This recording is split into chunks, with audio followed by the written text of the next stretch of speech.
Pasukan Pertahanan Israel atau IDF melakukan penggerebekan di wilayah Ramallah pada Kamis 18 Juli 2024. Para tentara ini tiba-tiba menerobos masuk ke pinggiran kamp pengungsi di utara kota Ramallah di tepi barat. Tak hanya itu, mereka juga menempatkan penembak jitu di atap beberapa rumah sehingga memicu konfrontasi. Tentara yang bersenjata lengkap juga melepaskan tembakan gas air mata ke arah kamp pengungsi. Tembakan gas air mata ini mengakibatkan beberapa warga Palestina yang berada di kamp mengalami sesak nafas.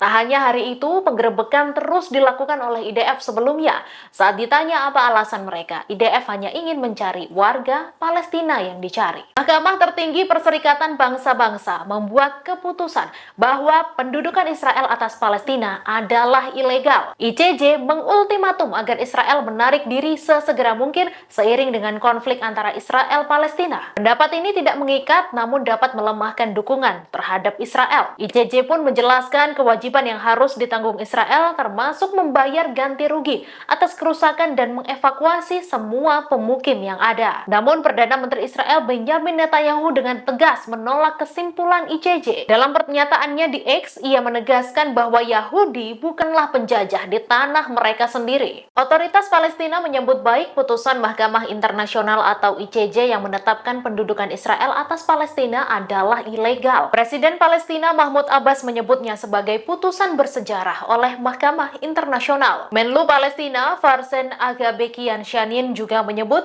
putusan itu menjadi hari yang luar biasa bagi Palestina. Diketahui ICJ mengultimatum agar Israel menarik diri sesegera mungkin seiring dengan konflik antara Israel-Palestina. ICJ pun menjelaskan kewajiban yang harus ditanggung Israel termasuk membayar ganti rugi atas kerusakan dan mengevakuasi semua pemukim yang ada. Saat ini Israel berkewajiban untuk mengakhiri upaya kolonial ini tanpa syarat dan segera. Israel akan membalas serangan pesawat nirawak yang dilakukan kelompok Houthi di Tel Aviv. Israel menyebut pilihan untuk menyerang tanah Yaman sudah di tangan. Pejabat Israel menduga serangan drone tersebut tampaknya menargetkan gedung kedubes Amerika Serikat di Tel Aviv. Sebelumnya, Perdana Menteri Israel Benjamin Netanyahu juga telah mengadakan konsultasi telepon mengenai serangan itu. Diketahui serangan Houthi ini pertama kalinya menyerang jantung Israel, Tel Aviv. Satu warga Israel tewas dan 10 lainnya terluka akibat serangan drone tersebut. Pesawat nirawak yang menyerang Tel Aviv adalah model Sama 3 buatan Iran yang diyakini diluncurkan dari Yaman. Tentara Israel menyelidiki serangan drone yang diluncurkan Houthi di Tel Aviv pada Jumat 19